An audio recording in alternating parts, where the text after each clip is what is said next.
Buenos días a todos. Estoy encantada un año más de tener la oportunidad de moderar un debate en este evento que ya es una tradición en nuestras agendas.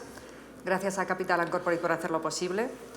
Este año, debido a las circunstancias, estamos online con vosotros. Espero que el año que viene podamos vernos cara a cara, que es lo que de verdad nos gusta. Y antes de nada, me gustaría presentar a los participantes de esta mesa, con los que es un lujo compartir esta oportunidad. Gonzalo Montes, socio responsable de Debt Advisory de KPMG en España. De nuevo volvemos a debatir juntos, es ya otra tradición. Borja Oyarzábal, CEO de Tres Mares Capital. Jean-François Guichetot, Head de Leverage Finance de BVA. Y Luis Felipe Castellanos, Managing Partner de Alantra Private Debt. Y por último, yo soy Jimena Orreta Vizcaya, socia de Bancario y Financiero de Allen & Overy en Madrid. Gracias a todos por estar aquí. Nuestra intención es conseguir que esta mesa sea ágil y espontánea y tenemos la suerte de tener representantes de los diversos players en este sector, con lo cual estoy segura que tendremos una visión 360 grados del tema del que vamos a hablar, que es la financiación y la situación de liquidez que nos encontramos en el mercado. El COVID-19 ha supuesto una irrupción total en el mercado de liquidez y crédito, no solo en España, sino de manera global. El Banco de España estimaba que entre un 67 y un 69% de las empresas tienen necesidades de liquidez y presentan déficits y que no podrán cubrir sus gastos corrientes con la actividad que generan. Pero los efectos de esta pandemia también afectan a las empresas que en principio no tienen problemas de liquidez. Al mismo tiempo, somos conscientes de que hay un exceso de liquidez en los proveedores de deuda, como son los bancos y los fondos, y en particular el crédito privado ha sido una fuente vital de financiación durante este año, y he leído algún estudio que estima que el sector de crédito privado está en vías de invertir más de 100.000 millones de dólares durante 2020 y se espera que haga lo mismo en 2021 y que incluso esté llegando a nuevas empresas. Y de eso es de lo que vamos a hablar aquí. Y empezaría quizá con una pregunta a Jean-François, ya que aunque a todos nos consta que la liquidez es abundante en el sistema, tenemos la impresión de que las entidades financieras se están mostrando cautas a la hora de prestar, a la hora de financiar. Y mi pregunta es así? Y si es así, ¿están los fondos aprovechando esta oportunidad para recuperar el terreno perdido en los dos últimos 3 años? Buenos días. Efectivamente, teniendo en cuenta las circunstancias actuales y la crisis sanitaria, más que cautos, yo creo que los bancos están analizando cuidadosamente cuál es el impacto del COVID en nuestros clientes por sector, por compañía y tomando decisiones una vez realizado este análisis. Más que una cautela, yo creo que esto ha podido suponer algún tipo de retraso por el tiempo que ha requerido este análisis. También hemos estado muy involucrados en la inyección de liquidez a través de los programas de Avalico, que han drenado una capacidad de actuación a nivel bancario muy elevado durante algunos meses. Pero yo creo que cautela, como todos, yo creo que cualquier financiador hoy en día tiene que tener cierta cautela, pero liquidez tenemos, ganas de prestar tenemos y voluntad de apoyar a nuestros clientes tenemos más que nunca. Por lo tanto, yo creo que la cautela no más que lo que requiere el momento en el cual vivimos. Gracias. Gonzalo, como asesor, ¿cuál es tu visión del diferente papel que están jugando bancos, fondos en estos meses? O sea, yo sí que creo que después de cuando empezó el COVID, o sea, si dividimos un poco en sponsorless, sí que hubo bastantes operaciones, varias operaciones que se financiaron con fondos de deuda, ¿no? Yo creo que en ese momento, pues que ya estaba todo el paquete más o menos hecho y bueno, sí que hubo, digamos, una pequeña desviación de banca a fondos de deuda, ¿no?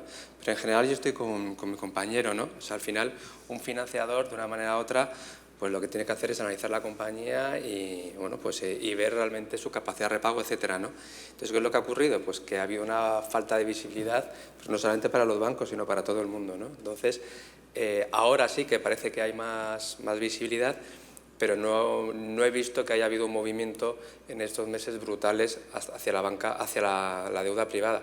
Pero el motivo fundamental es eso, es que no es fácil en algunos momentos, o sea, en este momento, aunque insisto, que parece que hay un poquito más de visibilidad, pero hasta hace unos meses no la había, pues financiar, ¿no? Porque al final se habló mucho de cómo va a ser el impacto COVID, si va a haber un crecimiento en V o en V Nike, por así decirlo, ¿no?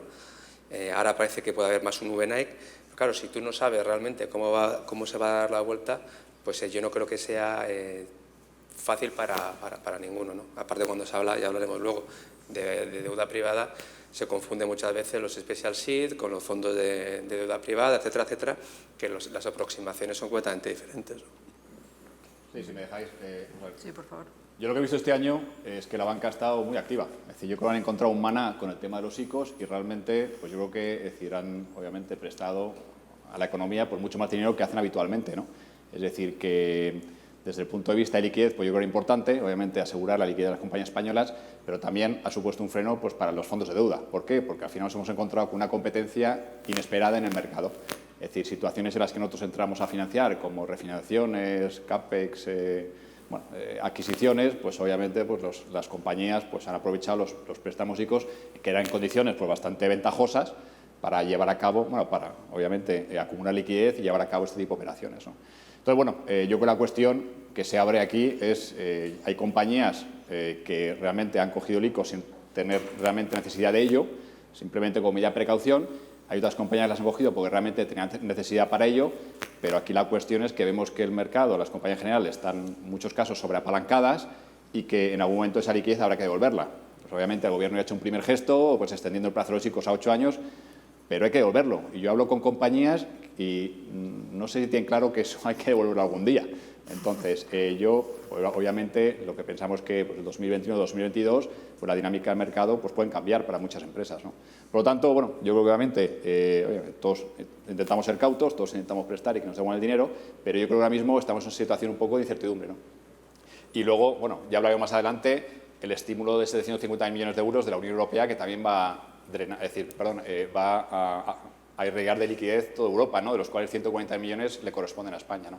Entonces, pues el uso de esos fondos pues, también va a ser importante para ver en qué medida ese dinero pues, llega a las compañías, llega a las empresas y, obviamente dotan de liquidez al mercado pues, para que siga creciendo, ¿no? y solventar el tema del COVID, ¿no? Entonces, estamos en un momento bastante interesante del mercado porque, pues al final el mercado pues, sigue unas dinámicas que no son predecibles, con lo cual también genera oportunidades pues, para todos los players del mercado, ¿no? Los que estamos aquí activamente financiando. Fenomenal, muchas gracias. ¿Creéis, Borja, o sentís que ha subido la presión para colocar la liquidez ante estos elementos un poco distorsionadores, quizá de la competencia que comentaba Luis Felipe, que están cambiando un poco? Yo creo que en cierta medida el auge de los fondos, por el formato que tiene una derivada en esa dirección. No me resisto a hacer un comentario porque creo que la reflexión de Luis Felipe es tremendamente oportuna. Yo creo que el gano ausente, y abordo inmediatamente la cuestión, es el capital. O sea, realmente cuando una economía cae este año, la caída media de la EBITDA se calcula entre un 20 y un 30%, y tú puedes hacer una intervención en deuda porque tenemos un sistema bancario que nos lo permite hacer de forma masiva, pues evidentemente puedes solventar parte de los problemas. Pero es una intervención temporal. La intervención, más o menos, los cálculos, calcularíamos que se necesitarían entre 30.000 y 40.000 millones de capital para intervenir y volver a los niveles de solvencia previos. Esa intervención de capital no es tan fácil, porque los bancos no son capaces de hacer intervenciones masivas de capital y tenemos que buscar otra vía. Y esa prudencia que decía Jean-François tiene que ver con, evidentemente, un déficit de capital clarísimo. En estos momentos faltarían ese volumen de capital que probablemente volvería a poner los balances en el sitio que tendrían que estar, ¿no? Y ahí es donde se abre la reflexión que apuntabas anteriormente. Decías la presión inversora. Efectivamente, yo creo que dentro de lo que es la evolución financiera en España de los distintos formatos, yo creo que es indudable que la financiación de los direct lenders está evolucionando a doble dígito y creciendo y haciendo un diferencial de penetración positivo con respecto a los bancos. Yo creo que eso es un dato, ¿no? Y efectivamente, yo creo que el formato tiene claras ventajas y se diferencia. Yo creo que es un formato complementario, pero también tiene sus esclavitudes, y una de ellas es que son fondos abiertos durante X tiempo, que tienen que invertir durante X tiempo. Yo creo que ese es un formato que tiene claramente una debilidad temporal y pone cierta presión en los periodos de deployment. Yo creo que con la madurez, ya estamos viendo en fondos de equity que está ocurriendo, iremos cada vez a fondos más flexibles que harán esa financiación también más abierta, fondos abiertos, evergreen, que no tengan unos periodos tan rígidos, pero sí, efectivamente, puede ser una derivada del auge de los fondos, la presión inversora en un momento concreto de tiempo. Sí, además, justo lo que comentaba antes del tema del crecimiento, y también luego lo comentaba Luis Felipe, es que, aunque hay una recuperación, las cosas no vuelven en el 2021 a la posición que tú tenías en diciembre de 2019, desgraciadamente. O sea, con lo cual, digámoslo así, que claro, que tú para recuperar tu situación, tus ingresos, tu EBITDA del 2019, pues va a tardar bastante tiempo. Y ese gap entre el cierre, digamos, entre comillas, del 2019 hasta que recuperas ese mismo punto, por así decirlo, eso realmente es una pérdida de tu negocio. No es un tema de circulante, no es un tema que se pueda solucionar con un calendario amortizing de a 5 o 6 años. ¿Por qué no? Porque digamos que es una pérdida. Y eso solamente tienes dos maneras de solucionarlo, entre comillas, productos híbridos o lo que sea, que es, como bien decías, o con capital o con vida media muy larga, que evidentemente pues te permita una vida media muy larga del préstamo, que te permita digamos recuperar, ¿no? Entonces, bueno, pues ahí veremos cómo viene esa ayuda a los 140.000 millones, veremos pues todo el tema que se está viendo de otro tipo de organismos, veremos cómo finalmente termina el ICO, pero es de sentido común que los fondos de deuda que juegan a vida media tendrán su papel indiscutible, porque ese gap se tiene que financiar de alguna manera. Y con un préstamo con una vida media de 3 años y medio va a ser muy complicado, ¿no? No, y lo del tema de la presión inversora, siempre tenemos presión inversora. Es decir, al final yo creo que quien lo niegue no es realista. Otra cosa es que tenemos que hacer buenas inversiones, es decir, pero buscar inversiones y originar oportunidades, obviamente nos pagan para ello. Tenemos unos inversores, nos pagan las comisiones y pues para que hagamos un buen trabajo, originemos y obviamente ejecutemos las mejores compañías. Entonces, ¿qué ha ocurrido este año? Pues bueno, este año, los 2 primeros trimestres, bueno, digamos desde marzo hasta junio, pues yo creo que a estos fondos nos hemos dedicado a estabilizar la cartera, porque de repente pues han saltado pues, todos los covenants, no teníamos claro cuál es la situación, los gestores pues nos pasaban planes de negocio, pero realmente basados en una visibilidad a una semana vista. Entonces, bueno, pues yo creo que ahí, en ese momento, pues obviamente por un motivo de prudencia y sin tener ninguna visibilidad sobre el mercado, pues obviamente yo creo que todos pues más o menos paramos la fase inversora, ¿no? Entonces, bueno, yo creo que el tercer Q es cuando realmente la originación se ha vuelto a disparar, es decir, hay muchas más operaciones, hay mucho más movimiento, porque ya, pues, bueno, el tema de las vacunas parece que ya hay visibilidad más o menos lo que va a pasar, ¿no? Entonces, ¿qué es lo que está ocurriendo? Pues curiosamente, yo estoy en procesos más competitivos ahora que antes del COVID. ¿Por qué? Porque existe los mismos fondos disponibles que había en marzo, pero el número de operaciones, pues ahora es la tercera parte. ¿Por qué? Porque obviamente todos buscamos compañías que sean resilientes al COVID y obviamente pues esas son un 40 o 50% de las compañías naturales, ¿no? Entonces es curioso porque yo creo que tanto desde el punto de vista de private equity como desde deuda, pues los procesos son súper competitivos. Es decir, que realmente hay inversores que me dicen, oye, pero a raíz del COVID ha habido un ajuste de precios. Digo, pues no, es más, tengo suerte si mantengo los mismos precios. ¿Por qué? Bueno, estamos pegando los mismos jugadores por menos oportunidades, ¿no? Entonces, bueno, esto... Es decir, al final los fondos son muy flexibles, es decir, al final, pues oye, pues tú tienes que convivir con estas situaciones, ¿no? Y como, bueno, al final nosotros tenemos nuestro rol, es decir, en España, pues todavía seguimos siendo una gota en el océano, pues en España hay 600.000 millones de préstamos corporativos, si juntamos todo el dinero que hemos invertido, todos los fondos de deuda, a fecha de hoy, pues igual hemos invertido 3 o 4.000 millones, es decir, que es que somos el 2%, es decir, que realmente todavía hay un recorrido tremendo para los fondos de deuda. ¿Por qué no hay más fondos de deuda locales? Pues porque nos falta una base institucional inversora muy potente. Es decir, en España no existe pues, la típica compañía francesa de seguros que mete 300 millones en un fondo, o el endowment fund americano que te mete 200 millones, o fundaciones. Es decir, que por eso, pues obviamente, vamos un poco detrás de lo que son nuestros pues, peers europeos, ¿no? Pero bueno, oye, poco a poco, pues oye, vamos creciendo, mira, y Tres Mares pues ha creado hace poco, es decir, que bueno, poco a poco hay más players y eso al final nos ayuda a todos para que la gente obviamente pues entienda mejor cuál es la función de la deuda privada, que la deuda privada realmente puede cubrir muchos campos y muchas áreas de actuación, como veremos a continuación, y yo creo que, oye, al final tenemos nuestro rol y si miramos lo que pasa en Estados Unidos y nos proyectamos ahí, pues dentro de 20 años esperemos estar ahí, ¿no? Esperemos. No sé ya, François, si tú compartes esa reflexión, pero al hilo de lo que le decías, Luis Felipe, de lo que comentabais, ¿qué sectores veis ahora que son más interesantes para invertir en este momento de pandemia, pero que hay un poquito más de visibilidad, o parece, aunque no sabemos qué pasará con tercera ola, etcétera? ¿En qué os estáis fijando en este momento? Vamos a ver, yo creo que, como decía Luis Felipe, evidentemente todos los prestamistas están buscando compañías que sean COVID resilient, con el menor impacto, no por nada, sino porque sus cifras son mucho más visibles que otras y la visibilidad que podemos tener sobre su evolución a corto o medio plazo es mucho mayor. Yo creo que todos en mente tenemos los mismos sectores. Generalizar siempre es un error, pero hay sectores que de per se han sufrido menos o incluso se han podido aprovechar de la situación sanitaria. En Mete tenemos pues, el sector food, el sector agribusiness, el sector healthcare, el sector teleco. Son sectores que en su globalidad no han sufrido, incluso algunos están presentando cifras de rentabilidad más elevado que lo que presentaban en el pasado, que además coinciden en buena parte del tejido industrial español. Es decir, que España es un país donde hay bastante agri, donde hay bastante industria alimenticia. Por lo tanto, yo creo que encontramos oportunidades de financiación sobre estos sectores que podemos poner en marcha de forma inmediata y comprometiendo fondos a largo plazo. En otros sectores mucho más impactados, yo creo que un poco del gap temporal que se evocaba antes.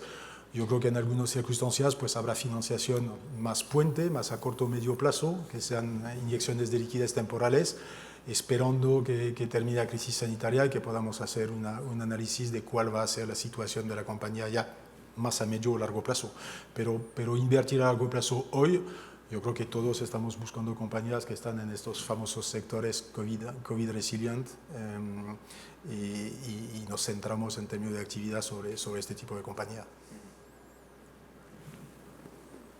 Sí, aparte que claro, que independientemente de eso, bueno, o sea, por supuesto el sector es importantísimo, pero al final un financiador, sea un banco, sea deuda privada, al final tiene que tener y tiene que ir a sus comités y tiene que, en fin, y tiene que tener unos apalancamientos razonables.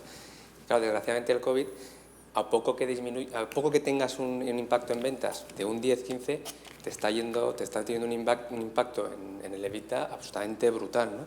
Entonces, con lo cual, claro, el ratio de apalancamiento, si tú estás a 3 veces o a 3 veces y media y de repente tienes un impacto en el COVID, es que te vas en un periquete a 8, 9, 10 veces, ¿no? Entonces, claro, a 8, 9, 10 veces, si lo que decía antes, si no sabes un poquito cómo vas a volver, es muy complicado, pero es lógico además, y tiene que ser así, es muy complicado que se puedan financiar, con lo cual estoy de acuerdo también con Luis Felipe lo que dice, que es que hay mucha gente intentando financiar a exactamente las mismas compañías, pues claro, porque son las que no han tenido impacto en el COVID, ¿no?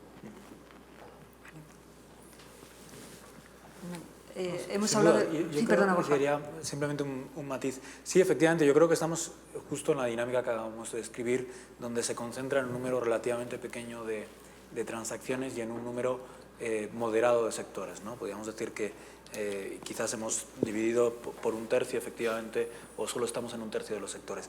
Y yo creo que la vía de escape, por intentar poner un ángulo de solución, también tiene que ver con el tamaño. Es decir, el nivel de penetración en el mercado alto del mercado alternativo es proporcionalmente mucho más alto que en el segmento bajo, ¿no? O sea, en España más de 4 millones de euros de EBITDA, apenas hay 4.000 empresas, hay 700.000 empresas en este país. Es decir, yo creo que parte de la huida que estamos haciendo varios de los fondos, y yo creo que parte del movimiento que podemos ver, incluso con ciertos matices algún banco, es esa capilaridad hacia segmentos un poquito más bajos, ¿no?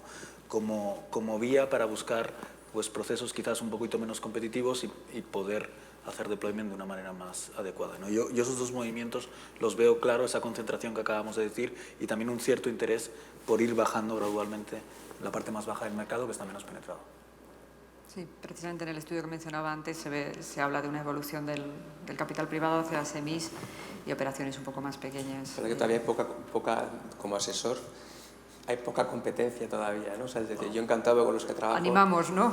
Yo con los que trabajo estoy encantado de la vida y aquí, bueno, en fin, todo, ¿no? Queda mucho pero sí que es verdad que para esas compañías que tienen 3, 4, o sea, mientras que tú si quieres levantar 50 kilos tienes una oferta espectacular. Totalmente de para acuerdo. levantar 12 todavía hay menos, digamos, menos oferta, ¿no? Sí, nos falta a todos un poco de cultura para ese tipo pero de Gonzalo, operaciones. yo preferiría tener un fondo de 3.000 millones de euros y hacer tickets de 200 millones que con cada operación al año. Yo estoy encantado, Luis Felipe, he dicho que estoy encantado, me refiero, te llevo a estar un montón, encantado de la vida, pero que digo que es verdad porque al final, claro, cuando tú estás fichando a una compañía y tienes 15 kilos, cuando pones el menú de opciones, pues el menú de opciones aquí en España pues es relativamente pequeño. Cuando estás fichando para un tema de 100 kilos, el menú de opciones pues se abre muchísimo, ¿no? absolutamente de acuerdo. Y también de acuerdo contigo, Luis Felipe, porque al fin de cuentas el trabajo para los asesores es el mismo 15 o 200, igual, o incluso más que con 15, que también preferimos la de 200, pero la realidad es la que tenemos. Pero bueno, hemos hablado de los sectores COVID resilient, en los que estáis todos compitiendo o intentando llegar, pero evidentemente la crisis también va a abrir otras oportunidades de refinanciación en los próximos 2 o 3 años. ¿Vaticináis un auge de refinanciaciones en estos años? ¿Cuándo creemos que van a empezar? Hablábamos antes de sentarnos primer trimestre de 2021, segundo trimestre de 2021. ¿Cuál es vuestra visión? Pues yo al principio, cuando empezó todo esto, pensábamos que todo el mercado, además, que el mercado pues, está súper caliente, el mundo también de las reestructuraciones, porque también hago reestructuraciones, todo el mundo estimaba que el 2021 iba a ser un aluvión, ¿no? Claro, lo que se está viendo es un poco, pues, vamos a ver cómo se va graduando pues, el tema de los ICOs, ya ha salido el tema del decreto, bueno, va a salir, me refiero, sí, ha salido ya, el tema de los 140.000 millones, otras opciones pues que estamos ayudando también a las compañías a levantar con financiación, digamos, pública, que entran en participativo y en financiación normal. Entonces, sí que se está viendo que, bueno, que no va a ser, digamos, el 1 de marzo se caen todas y todo el mundo se tiene que reestructurar. Yo creo que va a ser más progresivo, pero que va a ser durante más tiempo. Ahora bien, lo que decía antes, es que es inevitable, o sea, me refiero, es inevitable porque no creo que haya tantas ayudas públicas, ni que tengan, bueno, ni tantas ayudas públicas, ni tanto se pueda refinanciar y dar patadas infinito. Lo que decía antes, de vida 2019, el que sea, eso es pérdida de alguna manera, y al final, de alguna manera, pues se van a tener que abrir, a lo mejor no todos, pero muchos melones y se tendrá que refinanciar. Sí, yo creo que la inyección de liquidez realizada a través de los programas ICOs pues ha garantizado que las compañías disponen de la liquidez suficiente para aguantar una situación muy atípica durante probablemente el primer semestre del 2021. También lo que se ha podido observar es que, y ahí voy a hablar en nombre del sector bancario, no solamente de BBVA, hubo una real voluntad por parte de los bancos de apoyar a sus clientes. Es decir, todos los procesos que hubo de aprobación de waiver, de dispensas de amortización, de eliminar los cálculos de los ratios, yo creo que se han implementado de forma muy ágil y de una forma casi generalizada por parte de la plaza bancaria. Por tanto, hubo una voluntad de dar oxígeno a las compañías. A partir del segundo semestre de 2021, pues creo que tanto la banca como los financiadores alternativos tenemos que hacer ejercicio de separar las compañías viables de las que ya no lo son, para saber dónde tendremos que centrar el esfuerzo de refinanciación. Refinanciar sin medida la deuda de compañías que ya han perdido cualquier tipo de viabilidad tampoco es una solución. Yo creo que este ejercicio de diferenciar un poco la compañía con futuro de las compañías que ya por desgracia no lo tienen se va a realizar a lo largo del segundo semestre de 2021 con más visibilidad en términos de impacto de la crisis sanitaria, con potencialmente una vacuna ya en circulación. Yo creo que a lo largo de estos 6 meses podremos hacernos una idea de cuál va a ser el programa de refinanciación del segundo semestre 21, primer semestre 22, probablemente. De hecho, todas las ayudas han ido destinadas precisamente a compañías en las que eran elegibles y que tenían un ratio de solvencia, digamos, que no estaban impactadas en el mundo pre-COVID. O sea, me refiero que todas estas ayudas se han destinado a compañías que en un principio no deberían estar afectadas por... Perdón, al revés, que solamente estaban afectadas por el COVID y que no estaban en una situación complicada justo antes. Perdona. No, pero yo creo que, o sea, como dice Jean-François, yo creo que el mercado financiero, tanto bancos como fondos, ha mostrado mucha madurez y es verdad que a mí me sorprendió la rapidez con la que los gobiernos aprobaron. Es decir, todos entendimos, porque a todos nos han roto covenants, que esto era exógeno a las compañías, a la mejor o peor gestión y por lo tanto realmente pues han hecho con mucha rapidez, ¿no? Lo que yo creo que se va a cambiar de cara al año que viene es que cuando en la crisis anterior, en el 2008, el private debt en Europa pues estaba en su infancia. Realmente había muy pocas operaciones financiadas con private debt en ese momento. Ahora, sin embargo, hay muchas compañías que se han financiado con fondos.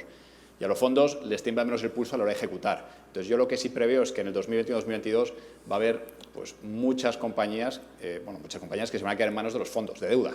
Y eso yo creo que va a propiciar pues, una actividad de money de compañías en distress bastante interesante que no tuvimos en el 2008, donde fueron los bancos quienes fueron ejecutando, ¿no? Entonces, yo creo que las dinámicas de mercado van a cambiar y es verdad que se están creando pues, muchos fondos de distress. Todavía no es el momento para el distress, es decir, todo el mundo anticipa que será a mitad del 2021 hasta el 2022, cuando realmente pues, todos los apoyos de liquidez pues, obviamente se desvanezcan, tengan que empezar a volverlos y ahí se verá sobre todo qué compañías pues, tienen viabilidad a largo plazo o no. Porque claro, no olvidemos también el cambio de comportamiento de la sociedad. Es decir, pre-COVID actuamos de una manera y ahora actuamos de otra. Hay sectores que igual no van a florecer, es decir, que no van a subsistir nunca más, y otros que sí, que han emergido. Entonces yo creo que todavía estamos en esa fase en la que tampoco tienes tan claro si hay ciertos sectores, oye, que van a tener sentido dentro de unos años o no. Yo creo que eso pues hay que darle plazo por 18 meses hasta que las propias dinámicas de mercado vayan corrigiendo y vayan situando a cada compañía en su sitio, ¿no? Pero es verdad que hay muchos sectores que dicen, claro, si es que yo ya voy a comportarme de manera distinta seguramente para el resto de mi vida, en muchos ámbitos de la vida, ¿no? Y eso, claro, pues va a cambiar. Pues todo el tema de los viajes de negocios. Pues claro, ¿quién no se cuestiona? Yo viajaba mucho antes y ahora no he viajado y sigo trabajando. Y dices, bueno, pero algo viajaré, pero ¿cuánto menos voy a viajar, ¿no? Es decir, que hay comportamientos que han cambiado y eso va a tener unas implicaciones tremendas, ¿no? Yo creo que los factores son esos, efectivamente. Evidentemente el ICO marca la agenda y luego, por otro lado, el dinero europeo va a marcar la agenda, ¿no? Y ahí el reto es que esa intervención en capital, como decía antes, es tremendamente difícil. Es que hay que pensar un minuto, si faltan 30.000, 40.000 millones de capital, el capital riesgo en este país mueve 8.000 al año y la mayoría lo mueven operaciones grandes, que no es el gran segmento donde está ocurriendo. La mayoría de los ICOs han ido a pymes. Entonces, 70-80% de los ICOs. Con lo cual, ahí es donde debería haber necesidades de capital para reequilibrar ese balance. Y ahí hay un problema realmente de articular en este país un mecanismo de intervención ágil como el que hemos tenido en deuda en capital.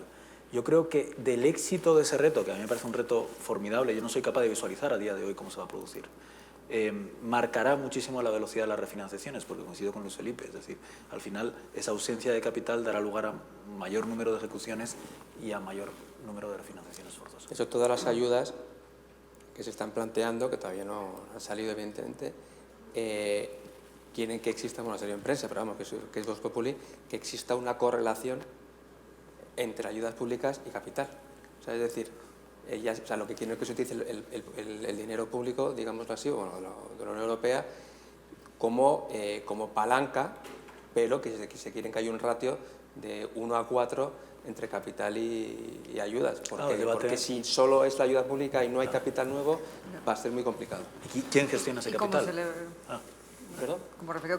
¿Cómo se impulsa ese capital? Claro. ¿Cómo se levanta? O sea, Ese es el debate. Es el debate, justo. Esa es la pregunta, si hay un ¿no? número de gestores reducidos, mueven un volumen reducido, ¿cómo impulsamos ese capital?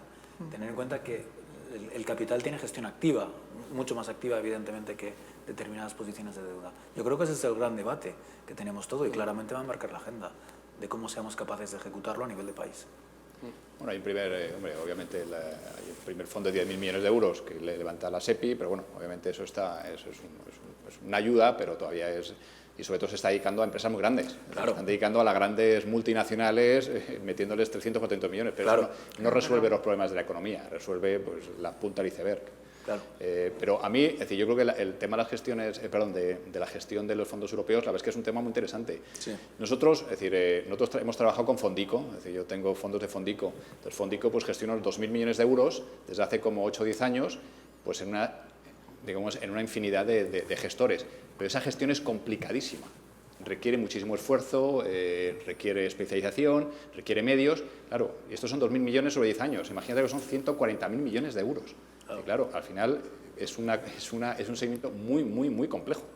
Que bueno, yo creo que tengo curiosidad por saber cómo se va a gestionar de verdad. Supongo que los bancos estarán para ayudar, como han ayudado con el ICO. Pues probablemente el sector bancario será uno de los vehículos preferentes para distribuir. Y gracias a la capilaridad que tenemos con el tejido industrial del país, pues los fondos terminan llegando por donde tienen que... Pero yo creo, Jean-François, que es un reto, ¿eh? O sea, los bancos no están acostumbrados a intervenciones en capital en pymes, ¿no? O sea, No. No, pero Las comunidades, nosotros hemos hablado mucho con las comunidades autónomas, estamos hablando de cómo crear vehículos con diferentes tipos de productos, pues de circulante, de largo plazo, de no sé qué, precisamente para poder canalizar todas esas fuentes, ¿no? Pero estoy contigo que el reto y lo que se pretende, aparte de, por supuesto, la gestión y la canalización, es que además vaya con capital. Bueno, el reto del capital está claro que es el gran interrogante, pero volviendo a la liquidez, que supuestamente es de lo que estamos hablando aquí, los fondos de distrés. Los últimos años les hemos visto intervenir en las operaciones.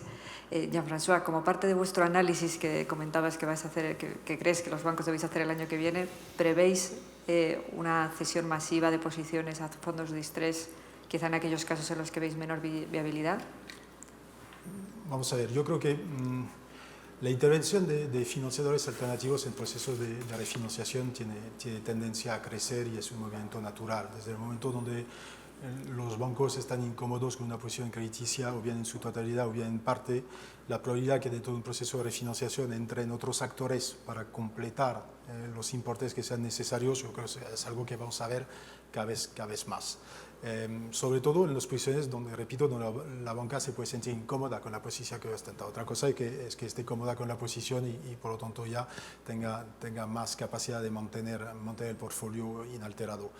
En términos de cesión masiva de operaciones ya existentes a los fondos de distrés, hemos tenido situaciones que no estaban propiciadas por lo mismo, pero que eran en sus efectos similares en el pasado y tampoco hubo cesiones masivas de posiciones crediticias por parte de la banca a los fondos de distrés, básicamente por un tema temporal, que es el siguiente. Al final, en los balances bancarios los activos se deprecian a cierta velocidad, se deprecian a la velocidad a la cual tenemos que dotar provisiones. Bien. Mientras que el precio ofertado por parte de los fondos de distrés tiene tendencia a degradarse mucho más rápidamente. Por lo tanto, siempre existe un gap negativo entre el precio o la valoración que tenemos de los activos en nuestros balances y el precio que está dispuesto a ofrecer un distress fund. Es lógico, la diferencia básicamente es su remuneración.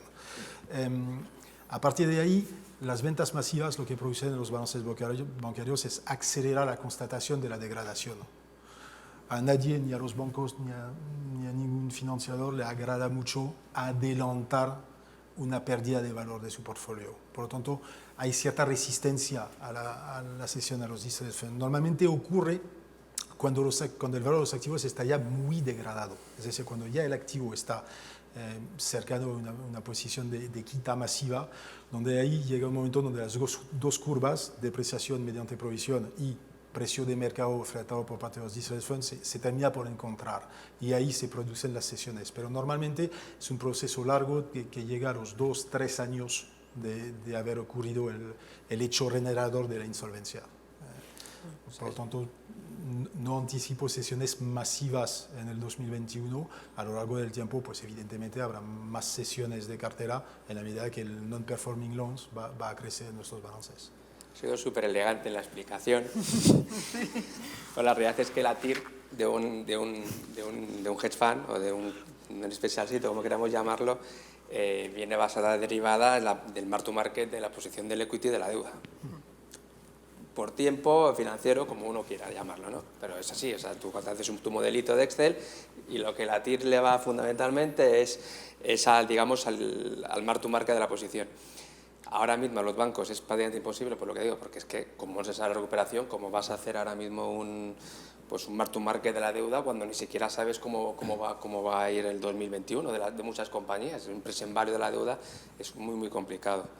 Entonces, yo estoy contigo que no veo en el primer semestre, no lo veo. Hasta que no tomen los bancos, vayan viendo cómo van digiriendo esta situación, cómo va evolucionando y empiecen ya de alguna manera a aprovisionar, ahí a partir de ahí podrá haber cruzarse operaciones.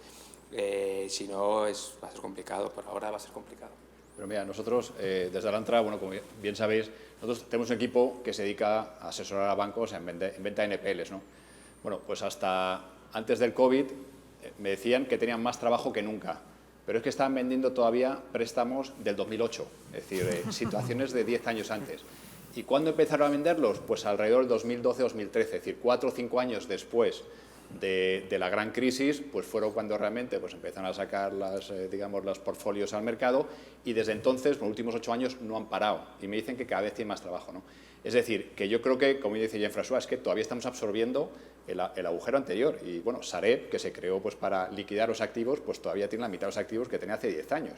Y no sabemos si va a llegar al plazo de 2015 para liquidar todo su portfolio, ¿no? Es decir, que es una situación, claro, es un poco dentro de 2 o 3 años, pues es la tormenta perfecta, que todavía esté absorbiendo los créditos de 2008 y te encuentres con los del COVID, ¿no?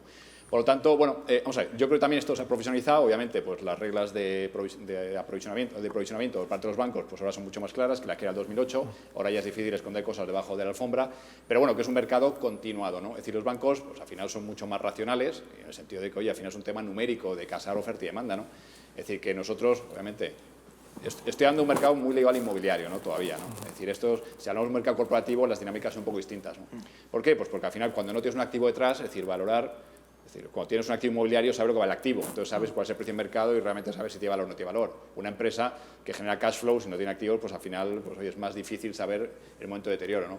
Pero bueno, que yo creo que, digamos que la ola, es decir, fondos de distrés para lo que son préstamos corporativos, los hay. Es decir, en el primer trimestre se enfoca en el mercado líquido, es decir, entre marzo y abril hubo una ventana de liquidez de 4 semanas donde realmente lo único que hacían todos los fondos hedge funds del mundo era ir al mercado líquido, porque de repente había posiciones de deuda que bajaban 25 puntos y obviamente luego se fue recuperando en el tiempo, ¿no?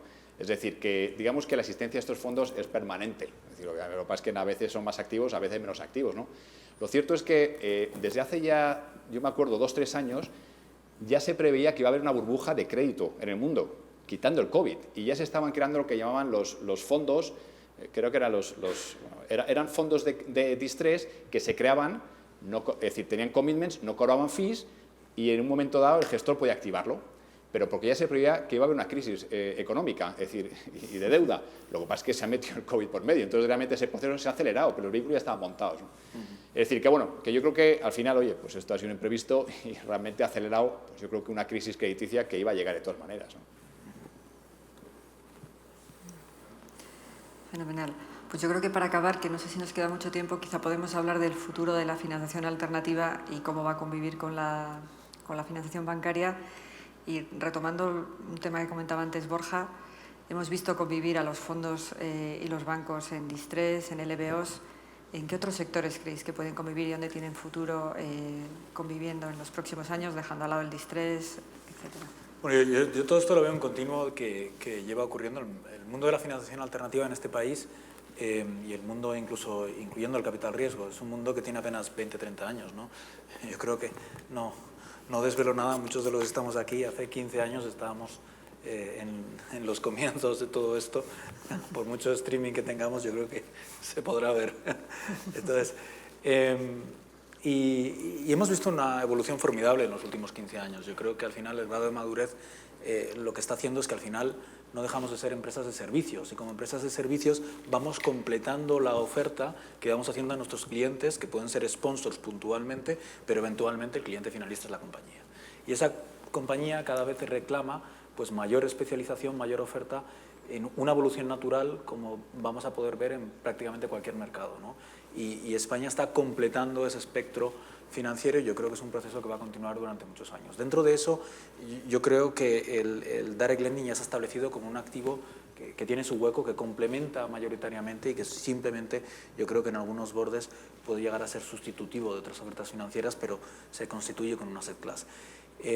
Yo creo que, si me permites, este proceso va a continuar a lo largo de los próximos años, y lo que vamos a ver es que ya hay casas importantes en este país que se empiezan a parecer mucho a merchant banks, ¿no? Antes una casa, un vertical, podía tener pues un fondo de private equity y venía de ahí, ¿no? A día de hoy, si ves algunas de las casas importantes de este país, tienen 8, 9, 10 verticales, empiezan una expansión internacional, incluso tienen advisory, y se parece mucho a lo que eran los merchant banks norteamericanos en su origen, ¿no?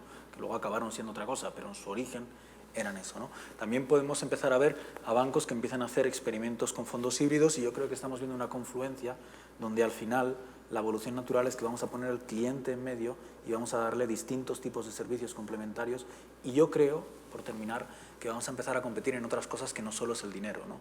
En cuánto aportamos, cuánta inteligencia de mercado ponemos, cómo somos capaces de generar valor en las compañías. Y vamos a ver ese cambio de dinámica competitiva y para mí lo que estamos viendo de alguna manera es un continuo en esa dirección. Luego, por poner ejemplos y ya por terminar, por contestar en lo concreto a tu pregunta, pues hemos visto desarrollo de Bridge to Equity, va a haber Bridge to Syndication, por ejemplo. Hay nuevos fondos de preferentes que antes no existían, que se complementan ya con financiación alternativa. Podríamos poner muchos ejemplos, pero yo creo que la lectura más interesante es ese continuo que estamos diciendo, que creo que lo vamos a ver a lo largo de la próxima década claramente con mayor nitidez, ¿no? Y ya lo estamos viendo. Sí, yo creo que la colaboración entre la banca y los financiadores alternativos ya está en marcha, como tú bien decías, en operaciones de financiación de adquisición o en algunas operaciones de refinanciación, por varios motivos, porque tenemos una oferta que más que competitiva entre sí es complementaria, porque también yo creo que hay un elemento que hay que tener en cuenta, que es el fenómeno de concentración bancaria en España. Mientras haya fusiones entre bancos, el número de entidades bancarias se va reduciendo, por tanto la oferta en términos de cuantía de dinero pues tiene cierta tendencia a reducirse, no porque haya menos liquidez, sino porque por pura cuota de mercado, cuota de riesgo frente a una firma, pues cada entidad tiene posiciones de máximos que no puede sobrepasar. Por tanto, yo creo que la colaboración entre la financiación alternativa y la financiación bancaria es una vía muy interesante a desarrollar en el futuro. Fuera de lo que es la financiación de adquisición o la financiación de refinanciación, yo creo que uno de los temas claves es el acceso al cliente. Es decir, para un financiador alternativo, poner dinero en funcionamiento con los sponsors, haciendo operaciones de LBO es relativamente sencillo porque hay 50 firmas que hacen private equity en España. Haciendo un esfuerzo de originación con 50 nombres, tienes acceso a casi el 90% de las financiaciones LBOs de este país. Cuando bajas al nivel corporativo, en España, con un tejido industrial muy atomizado, el número de clientes potenciales es absolutamente enorme. Y la banca tiene ahí una ventaja, que es que tiene contacto con estas firmas históricos, sabe quién son, los conoce, les está proveyendo de servicios varios desde hace muchos años. Tiene un conocimiento, lo que decía Borja, que el conocimiento es el elemento central. Tiene un conocimiento muy profundo de sus clientes. Y yo creo que ahí la colaboración entre los bancos, su conocimiento y su capilaridad en el tejido industrial, junto con algunos financiadores alternativos que pueden completar la oferta de producto, probablemente permitirá hacer operaciones muy provechosas para los clientes y muy interesantes para los distintos prestamistas. Yo creo que ese es un gran reto para muchos, y sobre todo importes superiores, que ellos están acostumbrados, o por lo menos lo que nos ocurre a nosotros como asesores, que están muy acostumbrados a trabajar con sponsors financieros, que pues un LBOs, etcétera, etcétera, que el paquete de información y las dinámicas, bueno, pues son financiera, comercial, bla, bla, bla, todo perfecto. El mundo sponsorless es diferente. Aunque el asesor intentamos poner un poquito de orden, etcétera, etcétera, pero es más complicado. Y entonces ahí sí que hay un mundo infinito y que realmente, pues yo digo más de fondos de importes más elevados, ahí se toca poco, me refiero. O sea, se toca poco y ahí pues, creo que es un gran reto para el tema de los fondos de deuda. El que sean complementarios y todo eso, yo creo que ya pues, es evidente que verlos como sustitutivos es un absurdo y que todo el mundo ya está trabajando como si fueran complementarios, ¿no? Yo creo que hay un elemento también que hay que tener en cuenta en el mundo sponsorless, es el elemento precio. Es decir, la sensibilidad al precio de la deuda por parte de un empresario no es la misma que la sensibilidad al precio de la deuda que pueda tener un sponsor financiero. Al final, un sponsor financiero tiene un retorno sobre su aportación de equity y cambiar financiación alternativa por equity no deja de ser cambiar una fuente de financiación al 5, 6, 7, 8% contra un capital que a él le cuesta 20%, por lo tanto le ve el valor. Un empresario que siempre ha sido financiado por la banca a los precios practicados por la plaza bancaria, cuando se ve frente a ofertas de direct lending, que evidentemente tiene un diferencial que es 2 o 3 veces superior, pues es un camino intelectual que le cuesta.